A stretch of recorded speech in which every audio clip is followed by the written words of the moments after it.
Salut à tous et bienvenue dans cette nouvelle vidéo où on va analyser ensemble les matchs de Coupe du Monde qui auront lieu ce mercredi 30 novembre. Comme d'habitude, si vous aimez ces vidéos, mettez un maximum de pouces bleus. Et pour ceux qui n'ont pas encore fait, pensez à vous abonner à cette chaîne YouTube. Donc les amis, pour tous ceux qui ont rejoint le canal Telegram, hier on encaisse sur la méthode boost. On a eu deux très beaux boosts qui nous ont été proposés. Pays-Bas mène à la mi-temps et gagne le match, cote à 2, mise autorisée 20 €. Et Pays-Bas et Sénégal marquent au moins un but qui est passé dès la mi-temps. Celui-là, on vous l'avait envoyé sur le canal Telegram public.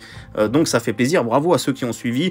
Et nous, en VIP, on a tenté tout simplement la victoire du Sénégal en sec qui était coté à 3,05. Donc vraiment, on finit très très bien cette fin de mois. Et d'ailleurs, on vous partagera le bilan très prochainement sur le canal Telegram. N'hésitez pas à le rejoindre, hein. Il y aura encore de nombreux boosts qui vous seront partagés là-bas. Donc les amis, on va analyser maintenant cette journée de ce mercredi qui est vraiment très intéressante. Il y aura l'équipe de France, il y aura également l'équipe d'Argentine. Et ça va commencer dès 16 h. Hein. Il y aura le match Australie-Danemark que normalement personne ne regardera parce que tout le monde regardera la France. Mais on va l'analyser quand même. Hein. On a quand même une équipe d'Australie qui est en position, qui est plutôt en bonne position, hein, parce qu'on le voit, ils sont deuxième au classement devant le Danemark. Et le Danemark aura bien évidemment besoin de la victoire pour se qualifier. Donc si vous jouez la qualification du Danemark, autant jouer la victoire du Danemark, hein, avoir la cote pour laquelle est la plus haute. Mais moi en tout cas personnellement, je vous le dis, nous sur notre méthode boost, on avait déjà pris un boost avant la Coupe du Monde où c'était une cote à 2 et c'était France et Danemark qui se qualifiaient en 8e de finale. Donc je vais suivre tout simplement, je vais garder le boost que j'ai joué, hein, tout simplement, et je vais vous conseiller une victoire du Danemark 3-1. Et de toute façon, je pense qu'ils sont meilleurs et je pense qu'ils devraient se réveiller sur ce match-là. Certes, l'Australie a réussi à battre la Tunisie, on vous l'avait annoncé sur YouTube d'ailleurs, mais je pense cette fois-ci que c'est un tout autre adversaire et à mon avis le Danemark, ça va vraiment être compliqué. Je pense qu'ils devraient se réveiller ici. Au niveau du milieu de terrain, ils sont meilleurs que l'Australie. Au niveau de l'attaque, ils sont meilleurs que l'Australie. Et même au niveau de la défense, je trouve qu'ils sont meilleurs que l'Australie. Donc je ne peux que vous conseiller une victoire du Danemark ici. Donc 3-1. Je vois un match plutôt offensif, hein, et la cote est à 1,50 pour ceux qui veulent tenter le Danemark. Le match Tunisie-France maintenant que je vous déconseille de parier. Pourquoi? Parce que la France est déjà qualifiée. Didier Deschamps devrait faire vraiment pas mal tourner sur ce match-là. Et la Tunisie a quand même un petit espoir de qualification, même si ça va être très compliqué pour eux. Ils ont encore une toute petite chance. Et parfois, vous le savez les amis, hein, parfois l'enjeu peut prendre le dessus sur le talent. C'est vrai que l'équipe de France, même avec les remplaçants, ils ont une meilleure équipe que l'équipe de la Tunisie. Mais l'enjeu peut faire que l'équipe de Tunisie peut sortir un gros match et pourquoi pas arracher un résultat surprise. Moi, je vais pas me prononcer franchement sur ce score-là. Par contre, je vais vous conseiller un buteur, Olivier Giroud. S'il est titulaire, ça peut être intéressant de le tenter parce qu'il a un but de battre le record de Thierry Henry. Je crois que sa cote buteur, elle est à 2,50.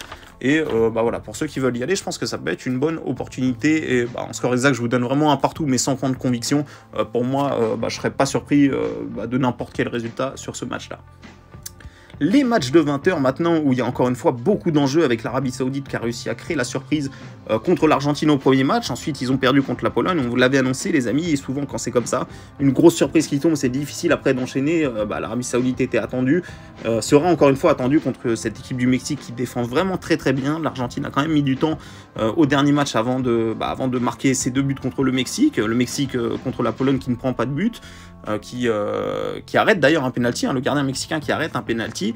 C'est une équipe, à mon avis, ça va vraiment être dur de leur mettre des buts. L'Arabie Saoudite, c'est pas une équipe qui est franchement forte offensivement, je trouve, contre l'Argentine. En ayant revu le résumé, c'est vrai qu'il faut quand même reconnaître qu'il y a quand même eu une part de chance, hein. Il y a quand même, cette équipe a eu quand même pas mal de réussite sur ce match-là, mais contre la Pologne et le Mexique, à mon avis, ça risque d'être une toute autre histoire. La cote du Mexique qui est plutôt sympa, hein, 68. Hein.